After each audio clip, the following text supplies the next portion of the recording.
When I started this project, I had no idea how to do plumbing. I had no idea about electrical or sewer. I was just willing to get out there and learn on the go. And I think, you can't really live life unless you're willing just to jump out there and learn as you go. You don't have to be an expert before you're passionate about something. So I would encourage you just to find out what you're passionate about and just go for it.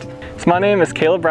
I'm from Knoxville, Tennessee, and I got this bus from Rome, Georgia. It is a Thomas International 1995 school bus, and I've been living in it full-time for 3 months.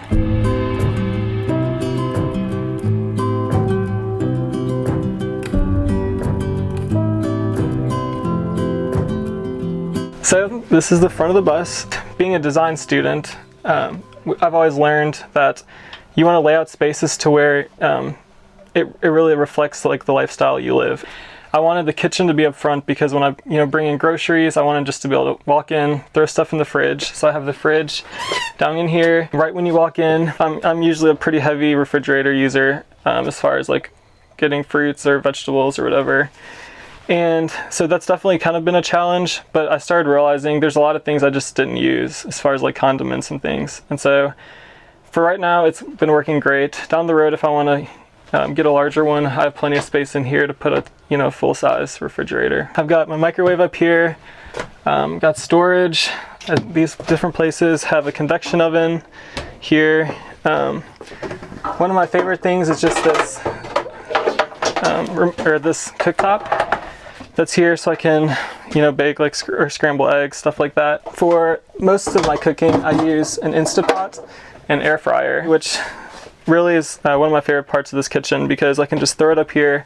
I don't have to worry about like cleaning a lot of pots. I don't have to worry about the power. I just can throw it on, and it's really easy for cooking like rice and vegetables and stuff like that. Right now I'm running everything off an inverter, and so I've ran everything while I'm driving. The battery bank is enough to use it for a little bit. I've not really tested those limits yet, but when I'm plugged in, everything works fine. Other things in the kitchen, so obviously I have my sink here with upper cabinet storage and lower cabinet storage. I have a instant hot water heater underneath the kitchen sink here. So, as soon as I turn water on, it's warm water. I don't have to wait for it to run all the way back from the front. So one of my favorite features are these countertops. So these were actually semi-truck beds. And so I got all of these countertops for like $40. And so I planed them down and stained them. And it was really cool to be able to like see that raw semi-truck bed. And then now to see how it's my kitchen countertop. It really seemed the most economical way and durable. So as we walk further through the space, I'm like 6'1", and so headspace was a big issue for me. So I definitely wanted a way to be able to like walk through, to not be able to have to duck all the time when I'm in here. And so I cut out this hole in the ceiling and reinforced it with metal tubing and then 2x4s, and then built the way up. This is plexiglass I got, and then up here is just plywood with insulation and then tin on top. And so this really gives me a chance to let in natural light. It gives me a space to where it makes this area feel a lot bigger. It's really just a cool feature. It's one of my favorite parts of this build. And so it kind of opens up this dining room area. So in this dining room area, of course, I have like under cabinet storage. The ones that the lights are in are my drinking cups because they're always going to be clean. This countertop is actually my senior year in college. I lived with 5 friends, and everyone who came over that year, but like the first time they came over, would sign this wall we had. This is a part of that wall, so it's really cool to have these memories, to like see different names of people that I used to spend a lot of time with. And then also, I play several different instruments, and so in order to feel like home, I needed instruments in here. And so I have this keyboard that slides out to where I can just sit here if I'm doing homework or just like to de-stress, I can play. So as we move to this side, this is my closet space. So I made these with a CNC router, these closet doors. And so they kind of look unique and match both this pattern, but then also the pattern of the walls. And so as you can see, I have 7 feet of closet space, which is plenty. Like I have more than enough. And then I have bins underneath for other clothes or different storage things. And then I have my shoes down here. I have my inverter and breaker boxes right here. So all my fuses. And then here's my voltage reading from the battery, so I can tell when those are getting lower. My water pump, and then just USB chargers. which are plugged right into that inverter.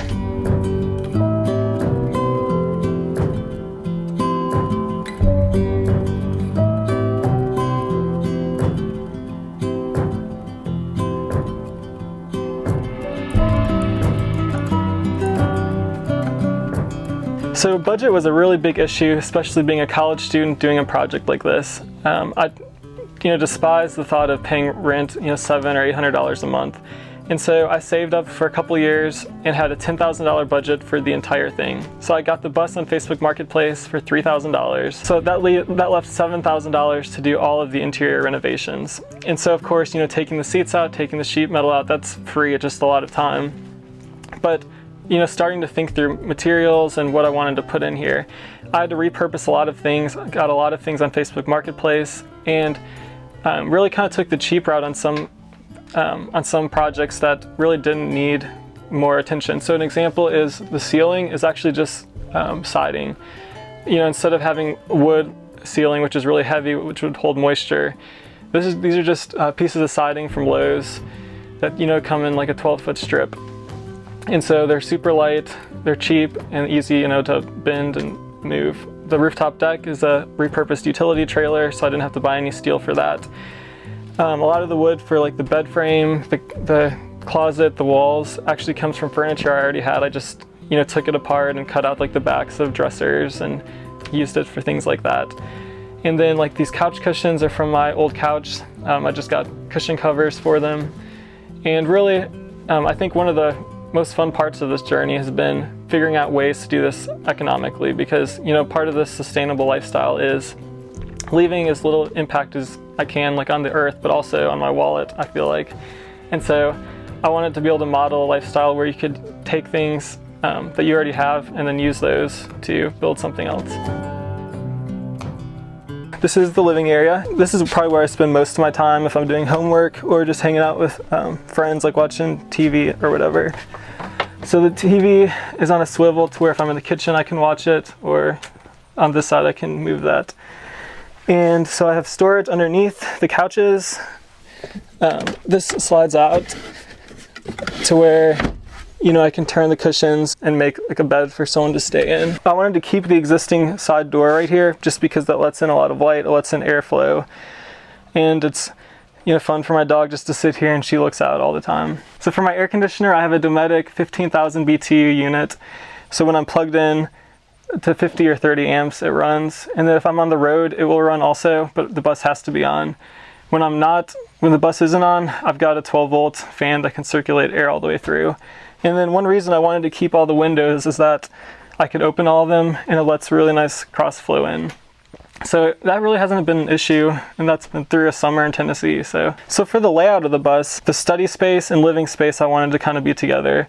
And then, I have a queen size bed in here, but how could I use that other than just for sleeping? And so right now I can use it for staged seating. So if people are over, they can like sit up against the headboard.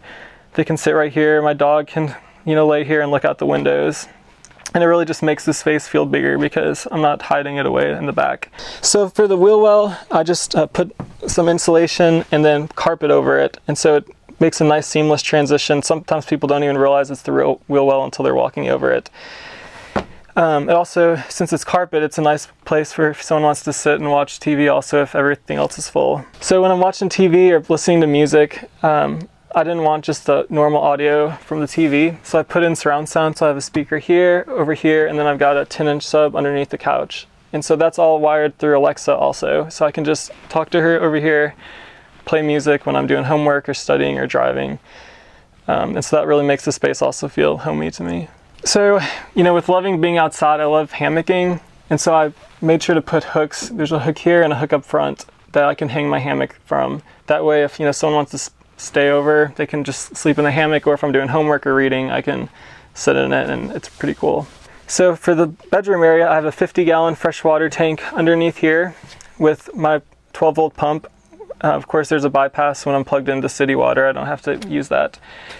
My hot water tank for the shower is back here. And then some of these doors I made to open to where I can have storage, or just kind of have multi-purpose space if I need to put anything back there. I have a cover over the light. Of course, right now it's open, but this lets a lot of light in. And then this lighting feature is actually PVC pipe. I spray painted with copper spray paint, and then just drilled holes and dropped in outdoor string lights, basically like these.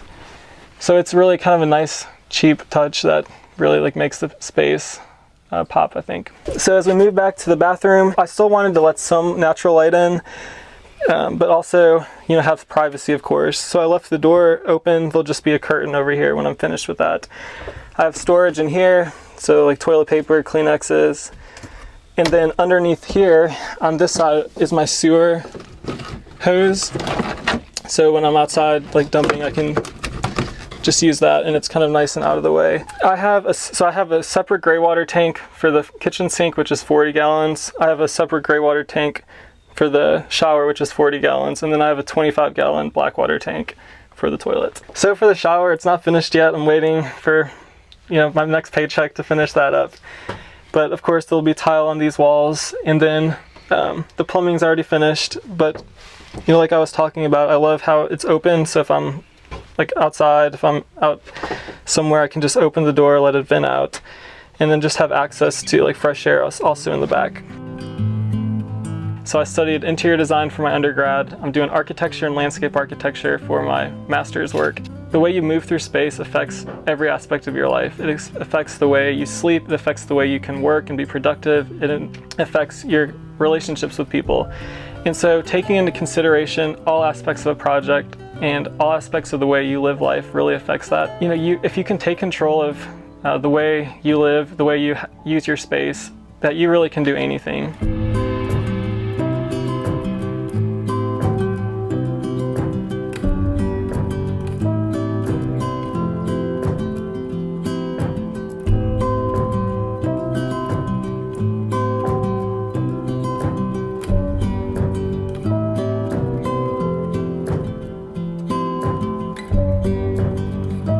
So for the door, this is the existing bus door that I just reinforced in the middle, and then I built out the frame a little bit to where I could get it to swing, because to me, I wanted to be able to have a door that I felt safe locking. And so I chose to do this type of lock because down the road I would love to use it for like an Airbnb maybe, or you know, if I'm living somewhere else, I can just rent it out for the weekend. And so something that's easy to lock, also I don't have to carry a key all the time, I can just punch it in. And so that's really been a time saver for me. So with painting the bus, I did not want to have to spray it when I didn't want to have to buy a sprayer. Also, I didn't want to worry about the paint getting everywhere. So I rolled and brushed all of it. And so I got Valspar 360 Duramax brown paint. And so it's just like a tan colored paint for the top. And it only took 1 gallon for the whole thing. And then 1 gallon of flat black Rust-Oleum paint for the bottom. I just basically took a paintbrush and drew that mountain line on either side. And I think it really kind of adds a nice touch. As we go along the bus, I have outdoor outlets on either side, and so these are pretty cool. You know, they can pop out to where I can plug something in and then keep it closed so water doesn't get in there while they're being used. So on the back, I have the screen wall. This is actually just out of a pallet. When I'm on the road, it's sitting on a hook, and so I can just put it inside and I can hang my bike up there. I would love to be able to have some herbs or something on here eventually also. And then I have my rooftop deck up top, which is actually an old repurposed utility trailer we had. So I just took the axle off, bolted it to the roof, and it's worked really good as a deck up top. I made this ladder, I just bolted it together for access to the rooftop deck. I didn't actually do any welding on this whole project, so I just bolted everything together. And I have my black water tank right here. I have another outlet, my water goes in there. I've got a box in here for my 50 amp cord, and then the battery box up front. So you can follow this adventure on Instagram at RomerBus. Thanks for following along today. I hope you saw something that inspired you, and I really look forward to, you know, seeing other bus projects in the future that continue to inspire me and push me in my future as well.